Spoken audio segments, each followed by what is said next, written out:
برکات نہیں ہے. ٹھیک ہو گیا. علی بھائی اگلا سوال ہے کہ عموماً وائزین حضرات کی جانب سے جمعۃ المبارک کے دن درود شریف پڑھنے کی ترغیب دلائی جاتی ہے. کیا جمعہ کے دن درود شریف پڑھنے کی کوئی خاص فضیلت وارد ہوئی ہے؟ اگر ہاں تو یہ بھی بتا دیں کہ کتنی تعداد میں درود شریف پڑھا جائے اور کون سا درود پڑھا جائے. دیکھیں درود شریف کے اوپر میں نے ایک ڈیٹیل لیکچر ریکارڈ کروایا، مسئلہ نمبر 56، درود شریف کے صحیح فضائل اور صحیح احکام و مسائل. 2 گھنٹے کا ہے، اس میں نے سارے ٹاپکس کور کیے. اسپیسیفکلی سوال کو میں ایڈریس کر دیتا ہوں. سب سے پہلے تو درود شریف کے کون سے سیغے ہیں جو پسندیدہ ہیں. درود شریف کا جو سب سے پسندیدہ سیغہ ہے نا، وہ وہی ہے جو ہمارے درود ابراہیمی کا پہلا جز ہے، اللہم صلی علی محمد وعلی آل محمد. سنن نسائی میں حدیث ہے، انٹرنیشنل نمبر کے مطابق 1293 اور ایک نمبرنگ کے مطابق ہے 1292. یہ مجھے زبانی یاد ہے نمبر، 12 نبی اسلام کی نسبت سے اور 92 محمد کی وجہ سے 1292 سنن نسائی. زید ابن خارجہ سے نبی اسلام نے فرمایا مجھ پہ درود پڑھنا لازم کر لو اور اپنی دعاؤں میں پڑھا کرو اللہم صلی علی محمد وعلی آل محمد. یہ سنی شیعہ دونوں کے ہاں پڑھا جاتا ہے. اس کے علاوہ بخاری اور مسلم میں درود ابراہیمی ہے جو ہم نماز میں پڑھتے ہیں، یہ بھی ثابت ہے. باقی جتنے بھی درود ہیں اسی سے ملتے جلتے ہیں. صلی اللہ علیہ وآلہ وسلم، یہ بھی نبی الاسلام سے ثابت ہے. صحیح مسلم میں حضرت عیسیٰ علیہ السلام کے لیے آپ نے کہا وَنُزُولِ عِیسَى ابْنَ مَرْيَمَ صلی اللہ علیہ وسلم، وآلہ وسلم کے ساتھ پڑھنا بہتر ہے کیونکہ نبی علیہ السلام نے اسی کی ترغیب دلائی ہے. درود ابراہیمی میں بھی دیکھیں، باقی درودوں کے اندر بھی. اب رہا مسئلہ کتنی تعداد میں پڑھا جائے، جتنی حسب توفیق ہو.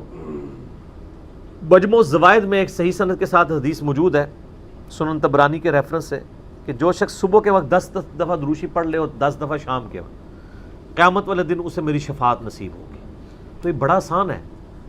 10 دفعہ اللہم صلی علی محمد وعلی آل محمد پڑھنے میں کتنا ٹائم لگتا ہے. باقی اللہ تعالیٰ نے ڈیٹم لیول کے اوپر تو آپ پہ ویسے ہی یہ لازمی کر دیا ہے. نماز میں ہم درود شریف پڑھ ہی رہے ہوتے ہیں، ہر نماز میں پڑھ رہے ہوتے ہیں. درود شریف کے بغیر تمہاری نماز ہی مکمل نہیں ہوتی. اور ہماری نماز تو ہم تو دعائے قنوت کے بعد بھی درود شریف پڑھتے ہیں، صحیح سند سے ثابت ہے. نماز جنازہ میں بھی درود شریف پڑھتے ہیں، ہر جگہ درود شریف ہے. مسجد میں داخل ہوتے وقت درود شریف ہے، وہ حدیثیں موجود ہیں، وہ میں نے اس لیکچر میں ساری حدیثیں بتائی ہیں. ہر خطبے کے آغاز میں درود شریف ہے. جس مجلس میں نبی علیہ السلام کا ذکر ہو وہاں پہ درود شریف ہے. مولا علی علیہ السلام سے حدیث ہے جامعہ ترمذی میں صحیح سند کے ساتھ کہ نبی صلی اللہ علیہ وآلہ وسلم نے فرمایا وہ شخص کنجوس ہے جس کے سامنے میرا ذکر ہو اور مجھ پر درود نہ پڑھے، اللہم صلی علی محمد وعلی آل محمد. اور ترمذی میں ایک حدیث ہے وہ شخص تباہ و برباد ہو جائے جس کے سامنے میرا ذکر ہو اور مجھ پر درود شریف نہ پڑھے، اللہم صلی علی محمد وعلی آل محمد. اور اس کے علاوہ سنن طبرانی میں بھی ایک روایت ہے، اس روایت کی صحت پہ اختلاف ہے لیکن چونکہ کچھ محدثین اسے صحیح سمجھتے ہیں اس لیے میں ضرور بیان کرتا ہوں کہ جو شخص روزانہ 100 دفعہ درود شریف پڑھ لے تو قیامت والے دن اللہ تعالیٰ اسے شہیدوں کے ساتھ اٹھائے گا اور اس کی دونوں آنکھوں کے درمیان لکھا ہوگا کہ یہ شخص منافقت اور دوزخ کی آگ سے بری ہے. 100 دفعہ درود شریف، میری تو کوشش ہوتی ہے کہ 100 دفعہ درود شریف روزانہ کم از کم ضرور پڑھا جائے. اگر کوئی روزانہ نہیں پڑھ سکتا 10 دفعہ تو پڑھ لے. اور نبی الاسلام کے آپ اکثر وظائف دیکھیں گے وہ 100 دفعہ ہی ہیں. اکثر وظائف جو زیادہ تعلیم کیے گئے، جیسے بخاری مسلم میں حدیث ہے کہ جو شخص 100 دفعہ پڑھ لے سبحان اللہ و بحمدہ تو اس کے سارے گناہ معاف کر دیے جائیں گے چاہے سمندر کی جھاگ کے برابر ہوں. اور جو شخص صبح و شام 100 دفعہ یہی پڑھے تو قیامت دن اس سے بڑھ کے کوئی عمل نہیں لے کے آ سکتا سوائے اس کے کہ جو اس سے زیادہ وہ کلمات پڑھ لے. 100 کا ہے. پھر بخاری میں 70 دفعہ استغفار کا ذکر ہے. پھر تسبیح فاطمہ بھی جو ہے 100 دفعہ ہے، 33 دفعہ سبحان اللہ، 33 دفعہ الحمدللہ، 34 دفعہ اللہ اکبر، یا 33 دفعہ اللہ اکبر اور 100 کا عدد پورا کرنے کے لیے بخاری مسلم میں آتا ہے لا الہ الا اللہ وحدہ لا شریک لہ لہ الملک ولہ الحمد وہو علی کل شیء قدیر. تو یہ سارے 100 والے ہیں. زیادہ تو آپ جتنا مرضی پڑھیں. جامعہ ترمذی میں حدیث ہے قیامت والے دن میرے سب سے زیادہ نزدیک وہ شخص ہوگا جس نے دنیا میں مجھ پہ سب سے زیادہ درود شریف پڑھا ہوگا، اللہم صلی علی محمد وعلی آل محمد. تو سر جتنا گڑ ڈالیں گے اتنا میٹھا ہوگا. درود شریف جتنا پڑھیں اتنا ہی کام ہے، نبی علیہ السلام کے قرب کا ذریعہ ہے. لیکن صرف درود شریف پہ زور ہو، نبی اسلام کی تعلیمات پہ زور نہ ہو تو یہ غلط ہے۔ درود شریف کے لیے باوضو ہونا بھی شرط نہیں ہے، یہ اللہ کا ذکر ہے اور ایسا ذکر ہے جس کے لیے کوئی پروٹوکول نہیں ہے۔ وضو پروٹوکول ہوتا ہے نماز پڑھنے کا، عام اذکار کے لیے کوئی وضو پروٹوکول نہیں ہوتا۔ ویسے آپ نے رکھنا ہے وہ ضرور کریں، لیکن ادروائز ان اذکار کا کوئی پروٹوکول اس حوالے سے نہیں ہوتا۔ تو میری خواہش یہ ہے کہ آپ روزانہ کم از کم 100 دفعہ ضرور درود شریف پڑھیں، اگر نہیں پڑھ سکتے تو صبح فجر کے بعد 10 دفعہ اور 10 دفعہ مغرب کے بعد صبح شام 10 دفعہ پڑھ لیں تاکہ شفاعت رسول صلی اللہ علیہ وآلہ وسلم حاصل ہو۔ پھر مسلم شریف میں حدیث ہے، بخاری میں بھی کچھ حصہ ہے کہ جو اذان کا جواب دے، یعنی وہی مؤذن والے کلمات رپیٹ کرے، اس کے بعد مجھ پہ درود شریف پڑھے اور الوسیلہ والی دعا مانگے تو میری شفاعت اس کے لیے حلال ہو جائے گی، وہاں بھی درود شریف ہے۔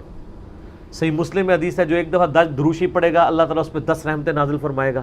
سنن نسائی میں حدیث ہے جو ایک دفعہ درود شریف پڑھے گا اللہ تعالیٰ اس پہ 10 رحمتیں نازل فرمائے گا، اس کے 10 درجات بلند کر دے گا، اسے 10 نیکیاں عطا فرمائے گا، اس کے 10 گناہ معاف کر دے گا۔ کتنی بڑی فضیلت ہے سر، اتنی بڑی فضیلت مجھے بتائیں کس عمل کی ہوگی؟ نفلی عبادات میں افضل ترین عبادت درود شریف ہے۔ اچھا یہ درود شریف اللہ کی عبادت ہے کیونکہ آپ رجوع اللہ کرتے ہیں، اللہم صلی علی محمد وعلی آل محمد۔ یہ جو جمعے کے دن کے وظائف ہیں نا، اب وہ آپ یعنی غروب آفتاب جمعرات والے دن اس سے لے کے جمعے کی مغرب تک کر سکتے ہیں، یہ نہیں ہوتا کہ جمعے کے دن کو ہی کرنا ہوتا ہے۔ تو جمعے والے دن درود شریف پڑھنے کی فضیلت ہے۔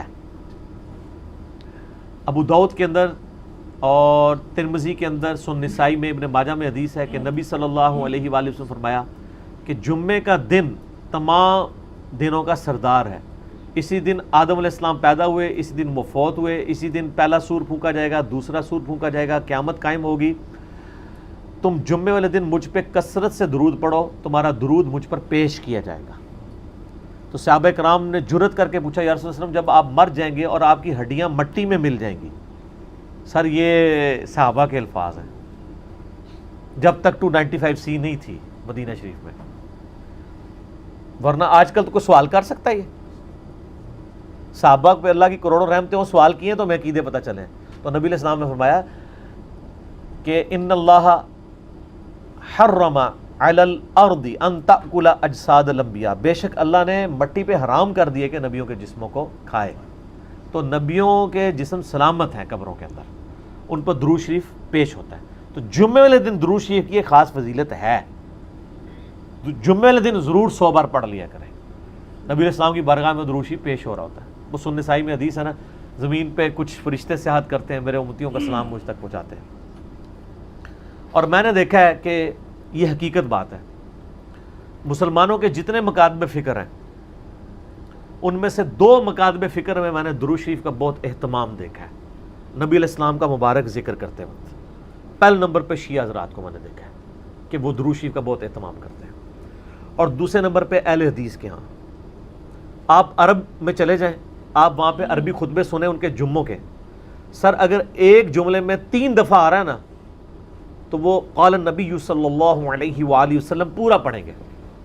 یہاں ہمارے لوگ بیان کرتے پوری تقریر، میرے حضور گئے، حضور آئے، حضور نے کیا، درود شریف ایک دفعہ بھی نہیں پڑھتے کیونکہ ٹرینڈ میں نہیں ہے۔ تو یہ ٹرینڈ سیٹ کرنا چاہیے، اور یہ بھی آپ کا کام ہے کہ جب کسی علماء سے آپ یہ سنیں کہ وہ بغیر درود شریف کے نبی صلی اللہ علیہ وآلہ وسلم کا ذکر کر رہا ہے تو آپ اسے بتائیں کہ یار چلو 4 دفعہ نام لیا ہے، 1 دفعہ تو درود شریف ساتھ پڑھتے ہیں۔ اور لیکن میں آپ کو بتاؤں بزرگوں کے جب نام لیں گے نا کبھی بغیر رحمت اللہ لے کے نہیں لیں گے۔ آپ یہ دیکھیں کہ کبھی کوئی کہہ دے کہ شیخ عبد القادر جیلانی نے فرمایا، ہمیشہ کہیں گے رحمت اللہ علیہ۔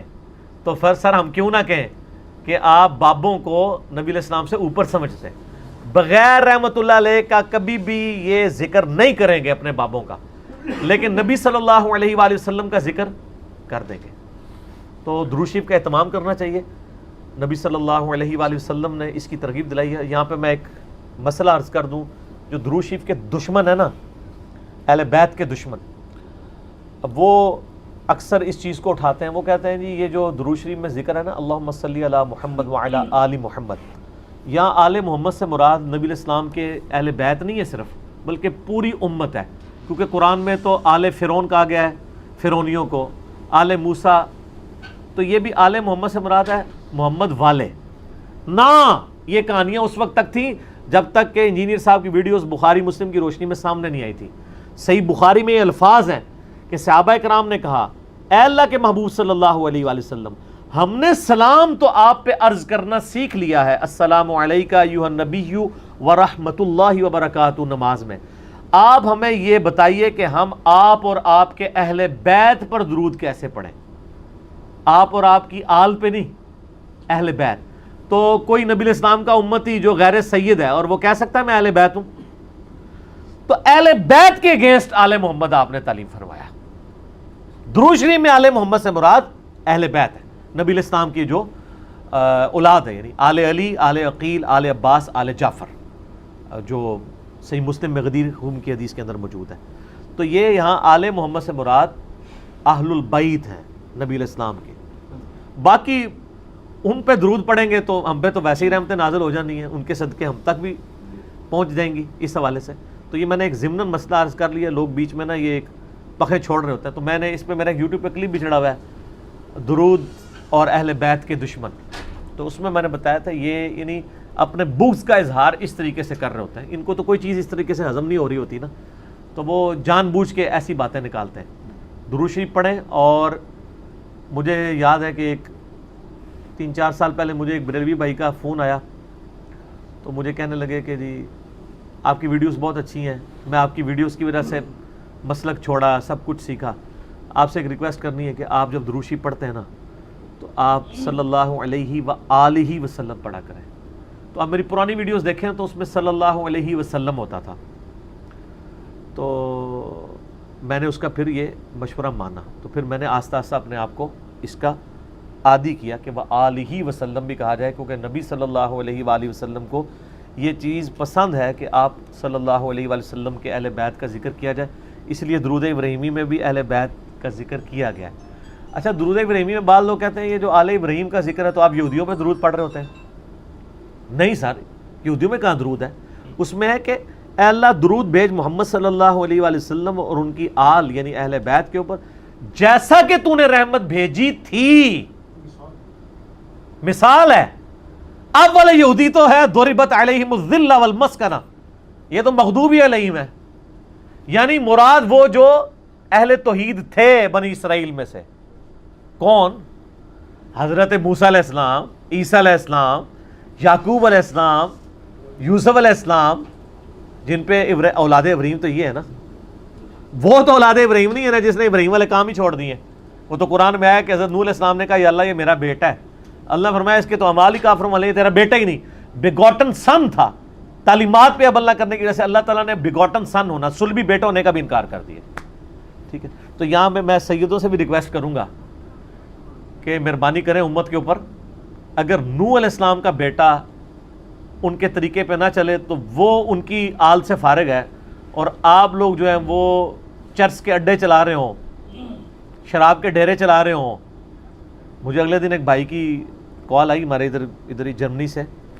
وہ خود شیعہ تھے اور وہ رو رہے تھے کہ یار اس وقت اہل بیت کے خلاف ایک پوری مہم کھڑی کی گئی. آپ کو پتہ ہے نا یہاں پہ امیر شام کے نام کے نعرے بھی لگوائے گئے. تو میں نے کہا جی ہم نے تو کاؤنٹر نیریٹو کھڑا کر دیا اس کے اوپر. تو وہ بتانے لگے ایک کسی شیعہ ذاکر پورے اس ایک کمیونٹی کے بارے میں، وہ کہتے ہیں ہم ان کو ملینز آف روپیز سالانہ دیتے تھے، لیکن بعد میں پتہ چلا کہ وہ تو شرابیں پیتے ہیں اور عیاشیاں کرتے ہیں. وہ کہتے ہیں یہ اہل بیت کے نام کے اوپر جب اہل بیت کے دفاع کی باری آئی ہے تو یہ خود کون سے کرتوت کر رہے ہیں. اب الحمدللہ اہل تشیع کے اندر بھی اویئرنیس آ رہی ہے، جیسا کہ بریلویوں کے اندر اویئرنیس آئی کہ پیروں فقیروں نے ہمیں دھوکے میں رکھا ہوا ہے، یہ ہمارے نذرانوں سے یاشیاں کر رہے ہیں. یہی آپ کو یاشیاں شیعہ کے ہاں ذاکرین میں بھی نظر آئیں گی. وہ سارے وہ والے کام کر رہے ہوں گے، اچھے لوگ بھی ہیں لیکن برے لوگ بھی بیچ میں ہیں. تو ایسے لوگوں کو ممبروں پہ نہ آنے دیں، ان لوگوں کا خرچہ نہ اٹھائیں، اور یہ جو سید کے نام کے اوپر عزتیں ویل کر رہے ہیں نا، اس صورت میں کریں جب واقعی ان کے کام بھی وہی ہوں. اگر کام ان کے نبی علیہ السلام کے دشمنوں والے ہیں تو ہم ان کی رسپیکٹ. میرا اپنا میکینیکل انجینئرنگ کی یعنی کلاس فیلو تھا یونیورسٹی میں، قادیانی تھا اور سید تھا، اس کے نام کے اندر تھا. میں اب نام نہیں اس کا لیتا، وہ ایک بالکل پرسنل بات ہو جائے گی. تو اس کا سید فلاں شاہ پورا نام تھا، کتنا ایسا تمہیں پتہ ہی نہیں چلا، تو باپ دادا قادیانی تھا۔ اب کیا ہمارے اہل تشیع کے ہاں جو سید ہیں اس کو سید ماننے کے لیے تیار ہو جائیں گے؟ نسل تو ہے نا، جینز تو ہے نا، وہ کہیں گے نہیں، تعلیمات چھوڑ دی۔ تو سر آپ تعلیمات چھوڑ دیں اور آپ ہمیں کہیں کہ آپ امتی ہو، سر ہم امتی سیدوں کے نہیں ہیں، امتی تو نبی علیہ السلام کے لیے۔ یار مولا علی بھی کبھی، مولا علی نے یہ دعویٰ نہیں کیا کہ یہ میری امت ہے، وہ بھی اپنے آپ کو غلام محمد ہی کہتے تھے۔ آپ شیعہ کا جو سلوگن دیکھیں وہ تو بالکل ٹھیک ہے، محمد اور آل محمد، آل علی نہیں کہتے ہیں، علی نہیں سر، سینٹرڈ پوائنٹ محمد صلی اللہ علیہ وآلہ وسلم کی ذات ہے، جس کی جو بھی عزت ہے وہ نبی علیہ السلام کی نسبت کی وجہ سے ہے، جس کا جو بھی مرتبہ ہے وہ ان کی نسبت کی وجہ سے۔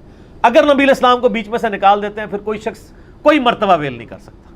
تو محمد اور آل محمد، حالانکہ دیکھیں اولاد علی ہے لیکن نام کیا بولا جاتا ہے؟ آل محمد۔ کیوں؟